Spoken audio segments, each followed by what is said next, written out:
Bonjour à tous, alors aujourd'hui dans cette vidéo on va parler du problème du sac à dos.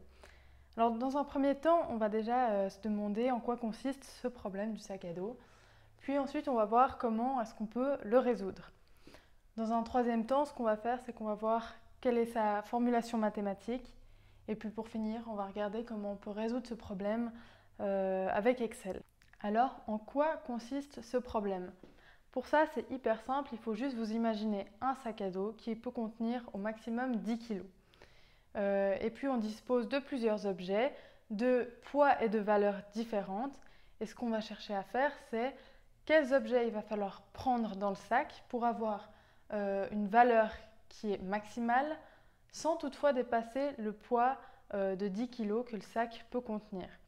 Et pour ça, il va falloir choisir les objets à prendre ou non. Et il faut aussi savoir qu'on ne peut pas prendre un objet plusieurs fois. Pour voir un petit peu mieux comment ça fonctionne, ici je vous ai fait un petit exemple où vous avez trois objets avec des valeurs et des poids différents. Donc le premier objet qui vaut 2 francs et qui pèse 5 kg, etc. pour les autres objets. Et ici, si on regarde, si par exemple on décide de prendre que l'objet 1 dans le sac, on voit qu'on aura très peu de valeur vu qu'on n'aura que 2 francs dans le sac et un poids qui est plutôt élevé. Si on prend l'objet 1 et 2, on voit que ça ne va pas jouer parce que le poids dépasse les 10 kg que le sac peut contenir. Donc on a 11 kg, donc ça ne va pas. Donc dans cet exemple, on voit que le mieux à faire, ce serait de prendre l'objet 2 et 3 avec un poids de 8 kg et une valeur de 8. Mais alors, comment résoudre ce genre de problème ?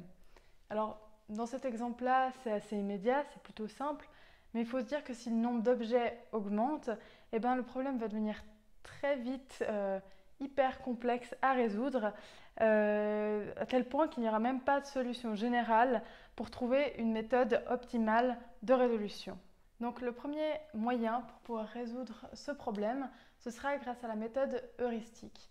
Donc déjà, heuristique, il faut savoir que c'est une stratégie de calcul rapide. Et cette méthode, elle va dire qu'il faut mettre en premier dans le sac les objets qui ont la plus grande valeur avec le plus petit poids possible. Donc, ce qu'il va falloir faire, c'est calculer le rapport valeur sur poids. Ici, donc, on fait 2 sur 5, ça nous donne 0,4, etc., 0,5 et 2,5. Donc, on voit que le premier objet qu'il va falloir mettre dans le sac, ça va être le 3, vu qu'ici, on a le plus gros nombre des 3 objets. Donc, on va commencer par mettre l'objet 3 dans le sac, puis l'objet 2. Et ici, on ne pourra pas mettre l'objet 1, vu que ça dépasserait le poids de 10.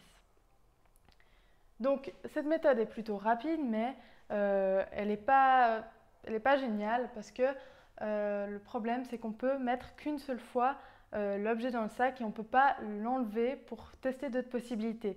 On appelle ça l'algorithme glouton. Donc du coup, on met une fois l'objet dans le sac et on ne peut plus le ressortir. Du coup, ça peut être embêtant pour les calculs. Une deuxième méthode qu'on peut utiliser, c'est la méthode qui est complète.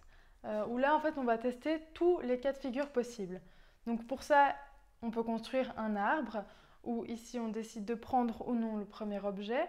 Donc 1, on prend, 0, on ne le prend pas. Pareil pour le deuxième objet et le troisième objet. Donc, on va vraiment tester toutes les possibilités. Donc, pour vous montrer un exemple, on va commencer par prendre l'objet 1, prendre l'objet 2 et prendre l'objet 3, ce qui suit ce chemin-là. Et on se rend compte que le poids va être de 5 plus 6, 11 et 2, 13. Et de valeurs 2 plus 3, 5 et 5, 10. Pour cet exemple-là, on voit que ça ne joue pas parce que le poids est trop élevé. On doit avoir un poids de maximum 10 kg. Tac, on peut l'enlever. Et puis on fait ça pour chaque branche de l'arbre, ce qui va nous donner un nombre de résultats qui est égal à 2 puissance, dans ce cas-là, 3. Donc ce qui fait 8 résultats. On pourra aussi enlever le 11 et le 5 parce que le 11 est aussi plus élevé que 10 kg. Et on se rend compte que là où il y a le plus de valeur, la plus grande valeur, c'est où il y a le 8 ici. Et si on regarde avec l'arbre, on se rend compte que c'est en prenant l'objet 2 et l'objet 3 qui nous donnent un poids de 8 et une valeur de 8. Donc cette méthode, elle marche encore assez bien quand il n'y a que 3 objets de nouveau, mais le problème c'est que si on a n objets, on aura ici 2 puissance n calculs à faire, ce qui représente beaucoup trop et ce serait beaucoup trop long à faire. Donc maintenant, si on veut formuler ce problème de manière mathématique, ce qu'il va falloir commencer par faire, c'est de choisir une variable de choix. Dans notre cas, on va prendre xi est égal à soit 1 ou 0, 1 si on prend l'objet en question et 0 si on ne le met pas dans le sac. Et maintenant, le nouveau problème d'optimisation, ça va être de trouver pour quelle valeur de xi on va avoir la plus grosse valeur dans le sac à dos. Donc on va chercher à maximiser la valeur globale de tous les objets qu'il y a dans ce sac à dos. Et ça, on peut l'écrire mathématiquement comme étant la somme de i égale 1 jusqu'à n de la valeur des objets fois le fait si on prend l'objet ou non.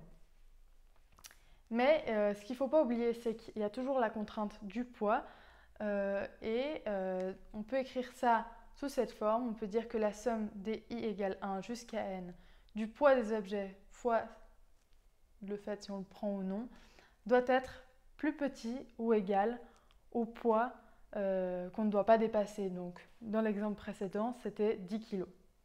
Maintenant, ce que je vais vous montrer, c'est comment est-ce qu'on résout ce problème à l'aide d'Excel. Donc, la première chose à faire, ça va être d'enregistrer les poids et les valeurs des objets. Donc ici, on voit que VI, ça va représenter les valeurs et PI, les poids. Donc ici, j'ai la valeur de l'objet 1 et son poids. Pareil pour l'objet 2 et l'objet 3. Ensuite, on va aussi noter les XI. Donc XI, c'est est-ce qu'on prend l'objet ou non. Donc en mettant 1 partout, là, je définis que je prends les 3 objets dans le sac. Ensuite, ce qu'il faut calculer, c'est la valeur des objets que l'on prend et le poids des objets que l'on prend. Pour ça, il va falloir faire xi fois vi. Donc pour le premier, on va faire 1 fois 2, là, ça fait 2, et 1 fois 5 pour le poids, ça fait 5. Donc ici, il faut juste faire attention à, quand vous voulez calculer la valeur qu'il y aura dans la case, il ne faut pas mettre que la case est égale à 1 fois 2. Il va falloir mettre que cette case-là est égale à A2 fois la case B2. C'est super important. Et pareil pour le poids global du sac, il va falloir faire ici A2 fois la case C2. Donc on fait la même chose pour le reste des objets. Et puis on se retrouve avec une valeur globale dans le sac de 10 et un poids de 13 si on prend les 3 objets. Donc ici on voit que ça ne joue pas parce qu'on aimerait un poids qui ne dépasse pas les 10 kg. Donc on voit que si on prend les 3 objets, ça ne va pas. Donc ce qu'il va falloir faire, c'est dans Excel aller dans les données et si vous ne l'avez pas déjà fait, activer le complément Solver. Et puis, on va vous demander quel est l'objectif. L'objectif, il va falloir dire que c'est de maximiser la valeur totale de ce qu'il y a dans le sac. Donc, maximiser la case D5.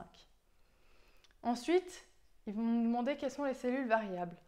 Les cellules qui vont varier dans ce tableau, ça va être ces 3 cellules ici, donc de A2 à A4. Parce que justement, c'est là où on va décider est-ce qu'on prend l'objet ou pas. Ensuite, il y a plusieurs contraintes. La première, c'est la contrainte du poids. Donc, le poids qui est ici ne doit pas dépasser 10. Donc, il faut dire que E5 est plus petit ou égal à 10. Et il faut aussi que dire que les XI, donc la case A2 à A4, doivent être sous forme binaire, donc que des 0 ou des 1. Et puis, pour finir, il faut appuyer sur le bouton « Résoudre » et Excel va changer les numéros qui sont là. Donc ici, ça va devenir, comme on avait vu dans l'autre exemple, on ne prend pas le premier objet. Et puis, il va garder que l'objet 2 et l'objet 3. Évidemment, ici, ça va changer. On va se retrouver avec 0 et 0. Ici, ça va aussi changer. On va se retrouver avec une valeur de 8, 5 plus 3, et un poids de 8 aussi. Donc voilà, j'espère que cette vidéo vous aura plu. Si c'est le cas, je vous invite à consulter le site promath.ch. Je vous le mets en description. Vous y trouverez du contenu supplémentaire, d'autres vidéos et des exercices de maths à ce sujet et plein d'autres. Merci d'avoir regardé.